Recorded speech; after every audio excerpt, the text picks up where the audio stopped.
وفرج عن أمة محمد صلى الله عليه وسلم وارحم أمة محمد أنصر واحفظ وأيد نهضة الوطن في العالمين بحق محمد صلى الله عليه وسلم.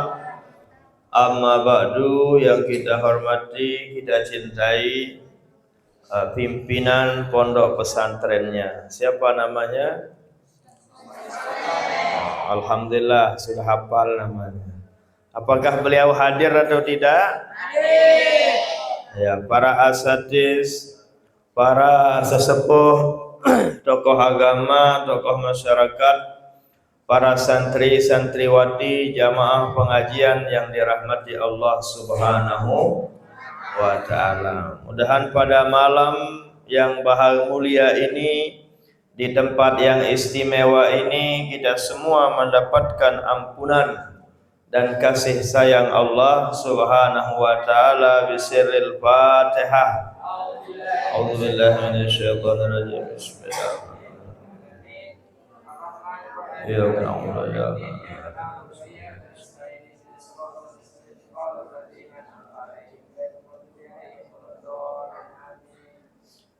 Alhamdulillah, kita semua wajib bersyukur kehadirat Allah yang masih memberikan kepada kita semua sehat dan sempat.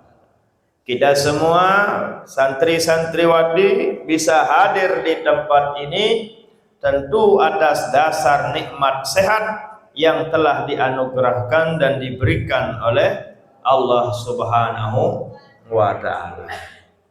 Nikmatani maghbunun fihima katsirun minan nas, sabda Rasul sallallahu alaihi wasallam. Ada dua nikmat di dunia ini yang sering orang lalaikan. Pertama adalah as-sihhatu, sehat. Yang kedua wal farahu, sempat. Hafalkan ini. Ada dua nikmat Allah yang sering kita lalaikan. Pertama apa? Sehat. Kedua sempat. Nah, sehat ya sehat. Kesehatannya dia abaikan. Kesempatannya dia lalaikan. Tatkala dia diberikan kesehatan, tidak dia gunakan kesehatannya untuk menimba ilmu, untuk menghafal, untuk belajar, untuk ngaji, untuk memperbanyak ibadah kehadirat Allah Subhanahu wa ta'ala. Jika masa sehat kita abaikan, tidak memanfaatkan, otomatis menjadi orang yang menyesal di belakang. Demikian juga tatkala masa sempatnya yang diberikan oleh Allah dia abaikan, nanti masa repot dia mau melakukan untuk menggapai dan meraih cita-citanya sebagai penuntut ilmu, tentu tidak akan bisa seperti itu. Dari itulah kita semua sebagai umat Nabi Muhammad sallallahu alaihi wasallam wajib hukumnya kita manfaatkan kesehatan dan kesempatan yang telah diberikan oleh Allah Subhanahu wa ta'ala. Makanya ada sebuah lagu yang saya sudah buat tapi dulu ini. Mungkin kalian tidak ada yang hafal itu. Gunakan masa sehatmu sebelum masa sakitmu, gunakan masa luangmu sebelum masa repotmu.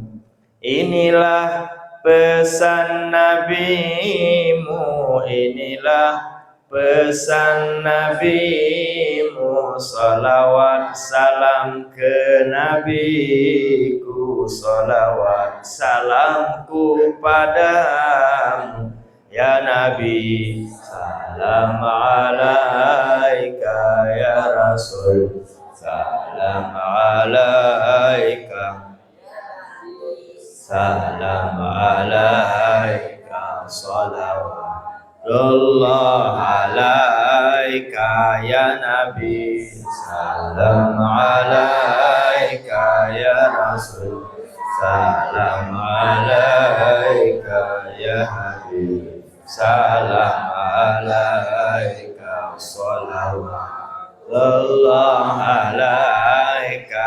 Gunakan masa mudamu sebelum masa tuamu, gunakan masa sehatmu sebelum masa sakitmu. Inilah pesan nabimu, inilah pesan nabimu. Salawat salam ke nabiku, salawat salamku padamu ya Nabi. Salam alaika ya Rasul, salam alaika ya Nabi, salam alaika, salawat Allah alaika ya Nabi, salam alaika alaika ya Habib, salam alaika, salawat Allah alaika. Kurang lebih seperti itu. Karena sudah lama tidak begendang, tidak sholawatan, akhirnya itulah yang bisa saya ingat. Ya, tapi intinya bahwa kita semua, lebih-lebih kalian sebagai santri dan santriwati, kesempatan emas bagi kalian untuk mengejar dan meraih cita-cita kalian.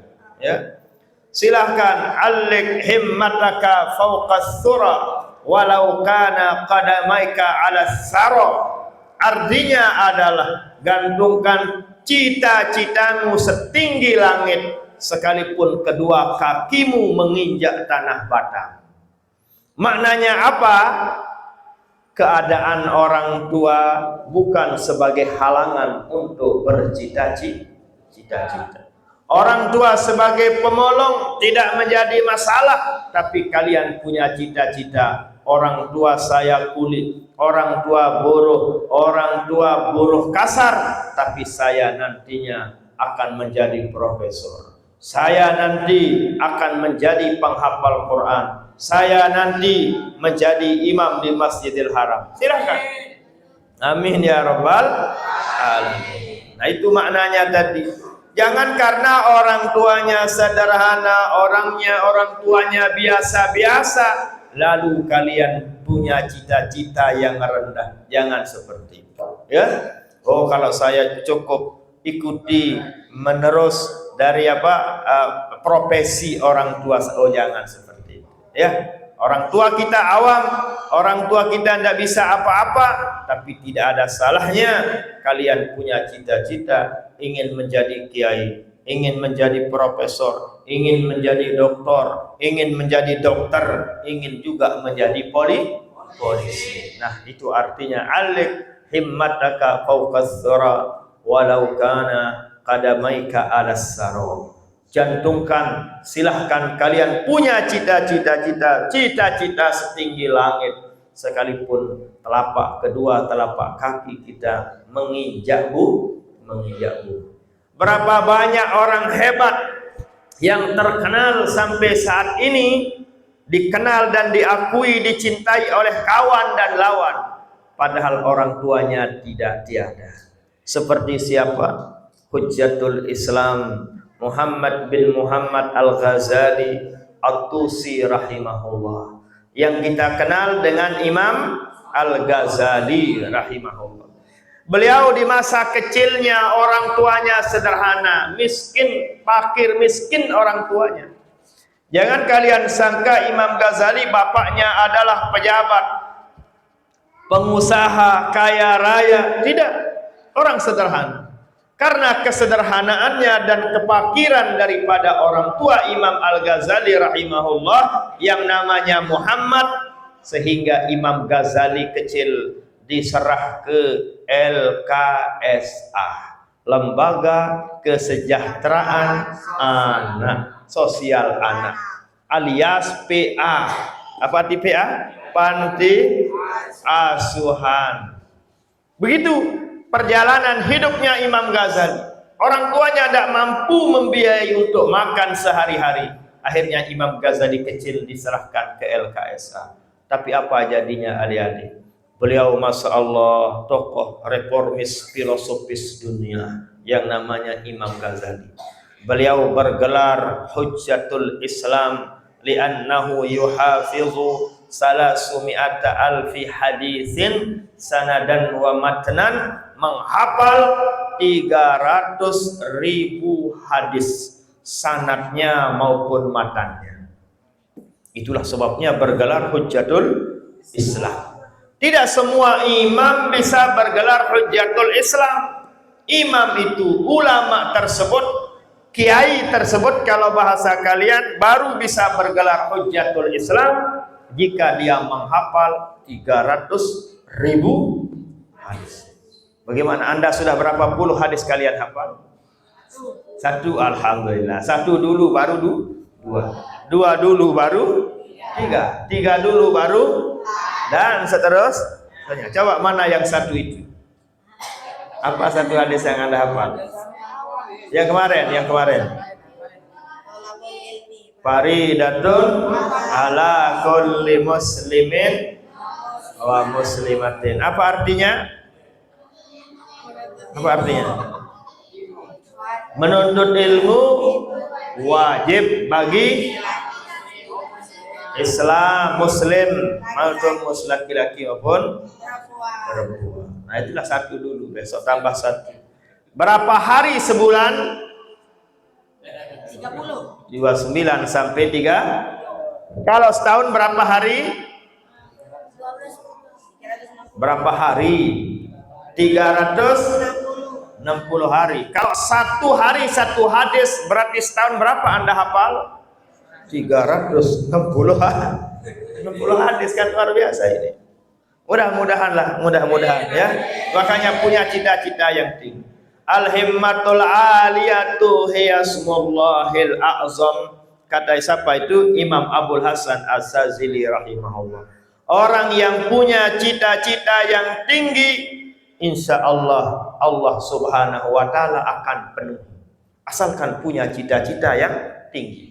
Seperti cerita yang sering diceritakan oleh masaih guru-guru kita, masaih-masaih ustadznya, masaih atau guru-guru saya yang ada di Ma'had Darul Quran wal Hadis Al-Majidiyah Asy-Syafi'iyah Nahdlatul Wathon. Ceritanya seperti ini. Ada orang darwis, ada guru kami di Mekah juga, namanya Al-Maghfurlah Maulana Syekh Abdul Qadir Dabwan namanya.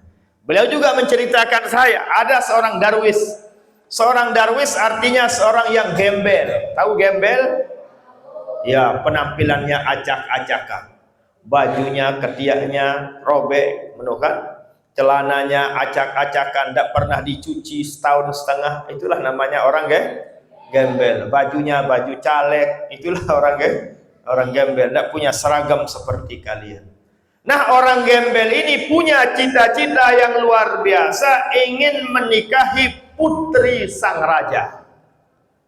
Dia tidak ngaca istilah sekarang, tidak tahu diri, orang miskin, orang gembel, rumah tidak punya, gobok pun tidak punya, tapi cita-citanya ingin menikahi putri sang raja.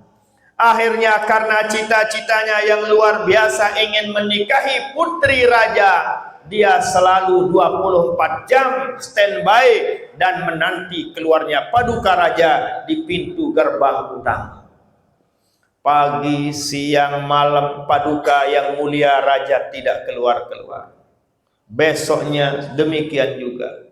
Hari ketiga dan seterusnya. Tapi orang gembel ini tidak pernah putus asa. Selalu punya tekad, selalu punya niat ingin menikahi putri raja.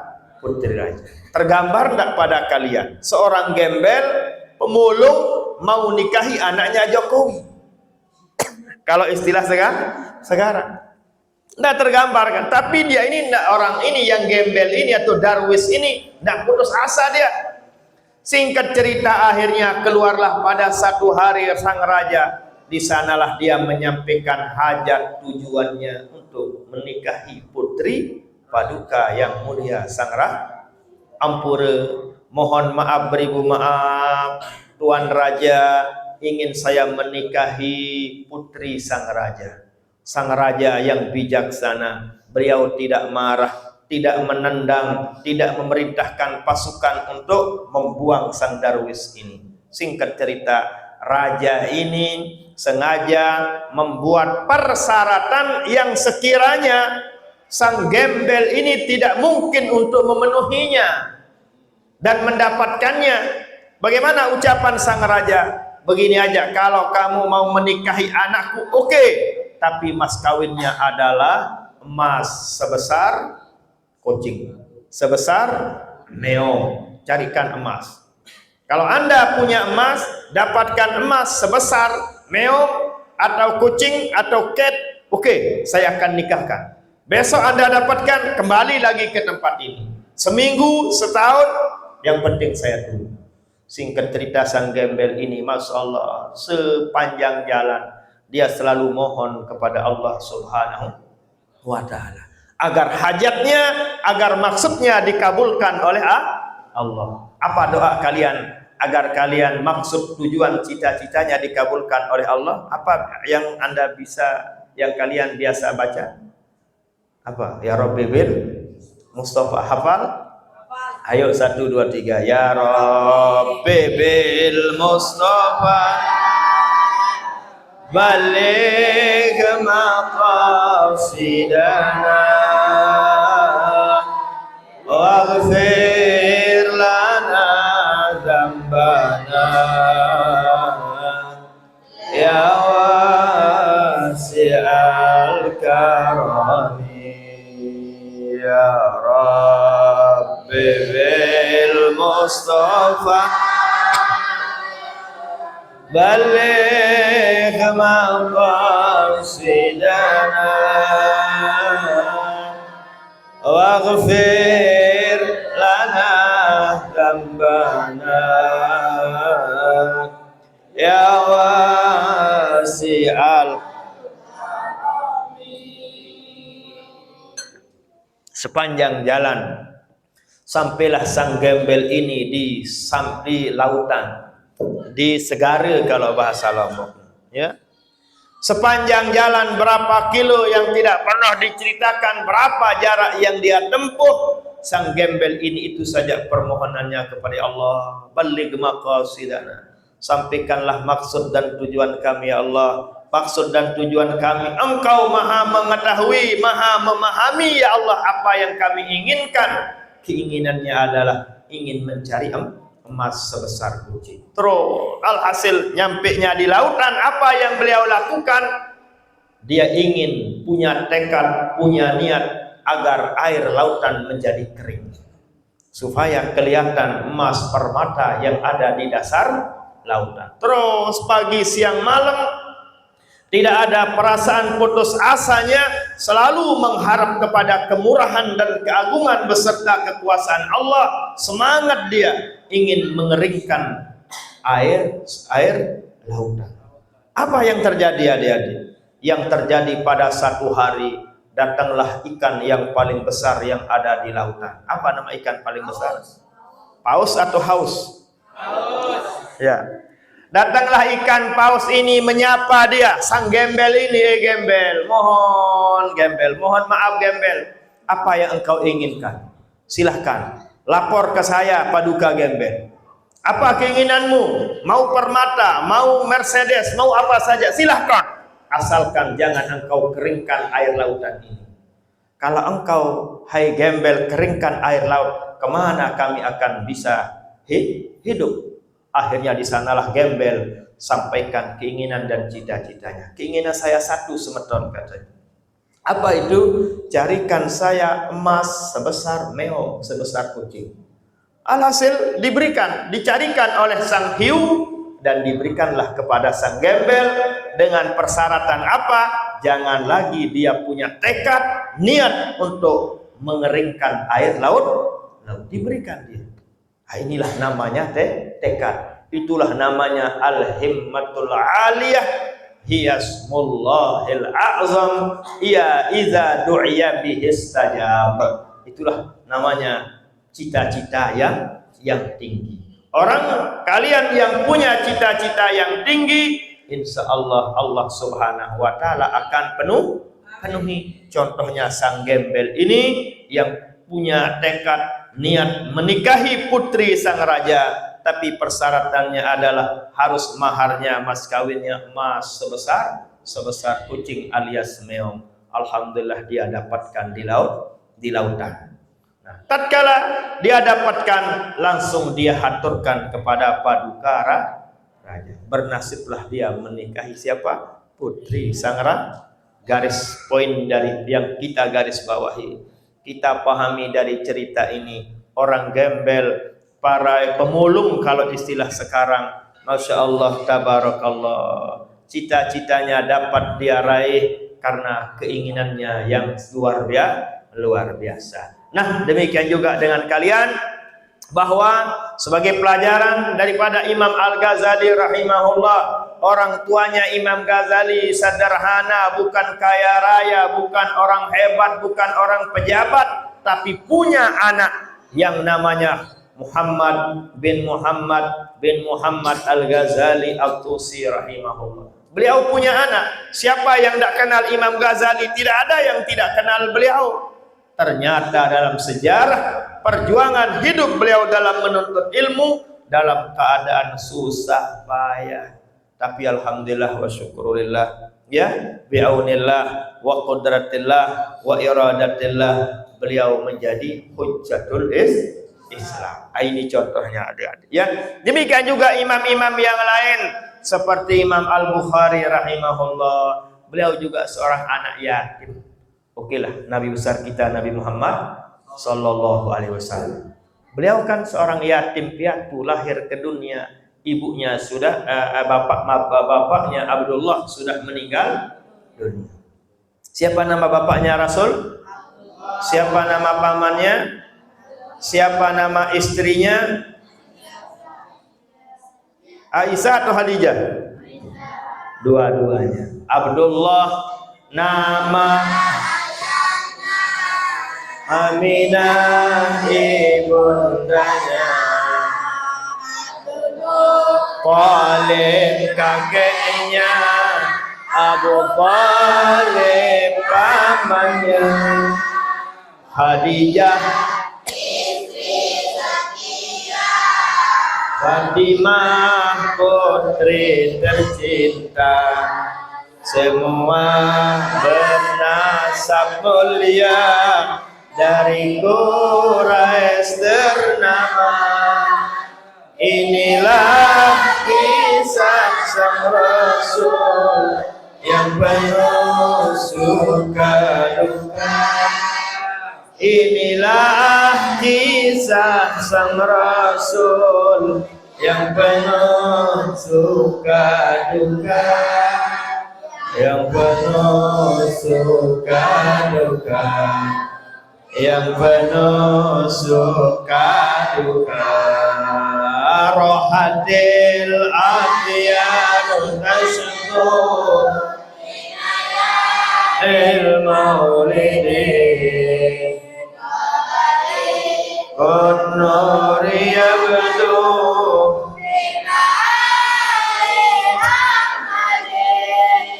wa barikan nuri yabdu min ma'ani Ahmadi wa barikan nuri yabdu min ma'ani Ahmadi Ilayalil maulidi Ilayalil maulidi. Dua bulan di kandungan handanya, tahun gajah dilahirkan yatim dengan kakeknya sesuai adat yang ada, disusui Halimah 6 tahun usianya, wafat ibu tercinta. Inilah kisah sang Rasul yang penuh suka duka.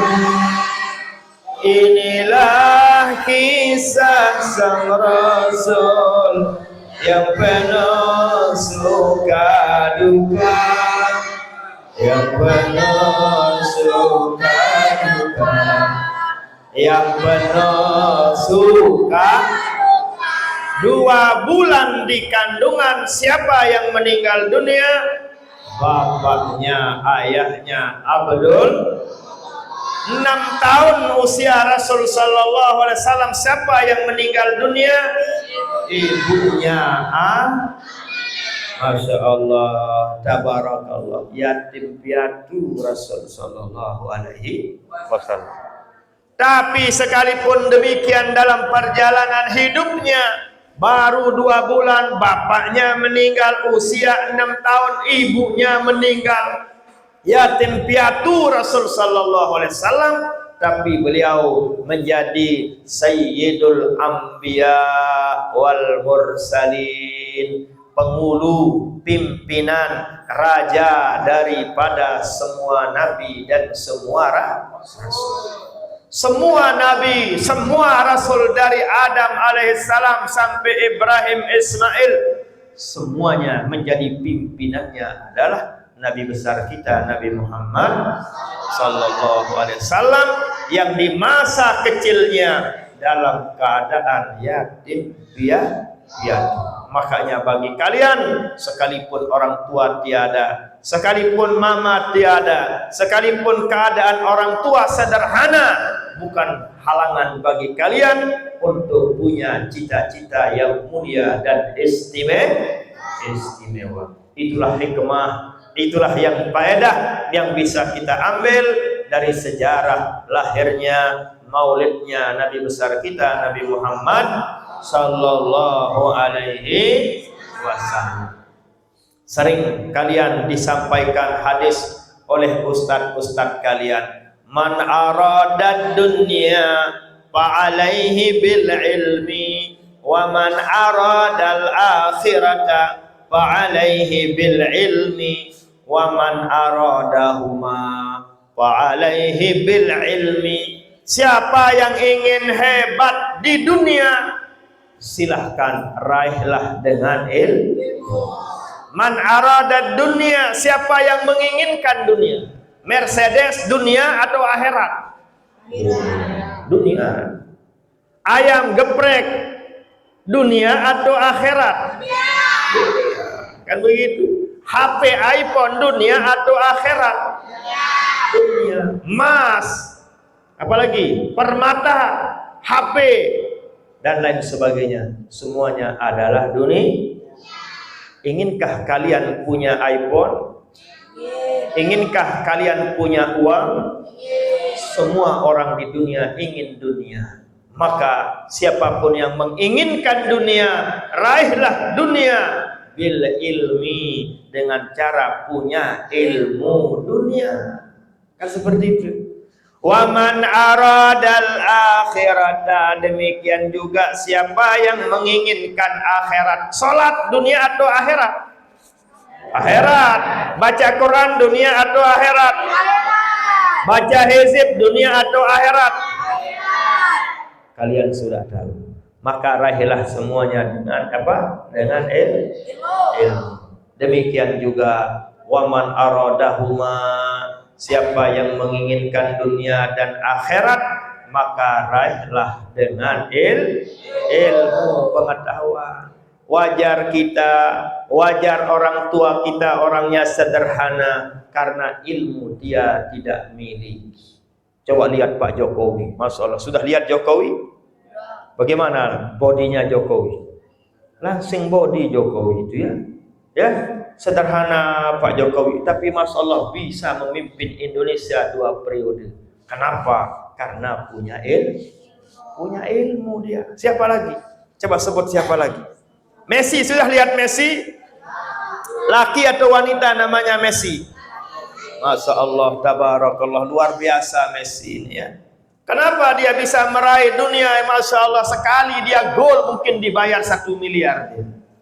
Karena dia punya ilmu bola, punya ilmu dunia. Pokoknya dunia dan akhirat harus kita raih dengan ilmu. Ukuran yang kalian dapatkan, baik menyangkut dunia maupun akhirat, seukuran ilmu yang kalian dapatkan. Semakin banyak ilmu yang kalian dapatkan, maka Allah semakin banyak akan berikan kepada kalian, baik dunia akhirat. Tapi kalau hadisnya hanya satu seperti yang tadi, talabul ilmi faridatun ala kulli muslimin wa muslimatin, mana bisa menjadi tukang khatib nanti, tukang baca khutbah kalau modalnya hanya satu hadis. Bagaimana bisa menjadi ustaz? Mana mungkin bisa menjadi kiai? Hanya hadis dia hafal, hanyalah thalabul ilmi faridatun ala kulli muslim. Kalau hadis banyak dihafal, hadis orang nikah, hadis orang bersedekah, hadis orang baca Quran, hadis orang pelit, hadis banyak dia hafal, maka seukuran banyak hafalannya, seukuran itulah yang Allah Subhanahu wa taala berikan. Makanya rajinlah bagi kalian untuk membaca Rabbi zidni ilma warzuqni Rabbi zidni. Demikian juga rajin amalkan Allahumma alimna ma jahilna wa zakirna ma nasina wa fahimna ma la nafham ilman wa alhikna. Demikian juga rajin amalkan sholatul nahdatain. Tahu sholatul nahdatain? Silahkan pada waktu kalian baca wa antan surana wa tabtaha alaina wa tarzuqana wa tahfadna wa taghfir lana wa li jami'il muslimin. Ya Allah, ya Allah, bantulah kami. Ya, itu arti makna wa antan surana. Bantulah kami ya Allah. Kalian ingin dibantu dalam bidang apa? Di sana hadirkan hatinya. Ya, itu punya kaifiat, punya tata cara mengamalkan sholatul nahdatain. Paling kurang tatkala kalian membaca mengamalkan sholatul nahdatain, kalian punya niat, kalian punya hajat tatkala membacanya. Jangan hanya membaca. Apalagi kalau yang membacanya tidak serius, tidak khusyuk, otomatis apa yang dia inginkan tidak akan dikabulkan oleh Allah. Usahakan tatkala membaca, angkat kedua tangan dengan hati yang khusyuk dan punya niat dan hajat, sampaikanlah kepada Allah, ya Allah, bantulah kami agar saya menjadi polisi ya Allah. Ya Allah, hajat kami ingin menjadi dokter ya Allah. Kami ingin kuliah ke Mekah ya Allah. Ya Allah, silahkan sebanyak-banyaknya kalian berniat memohon kepada Allah Subhanahu wa ta'ala. Ya, nanti pada waktu lain kalian sudah sering mungkin mendengar dari ustadz kalian bagaimana kaifiat, kelebihan, arti, makna, siapa yang menciptakan, mengarang daripada sholatun nahdatain. Mungkin sekalian sudah dengar itu. Karena ini sudah isya, insya Allah pada waktu-waktu yang lain kita akan jelaskan nanti ya. Mudah-mudahan ada manfaatnya, mudah-mudahan ada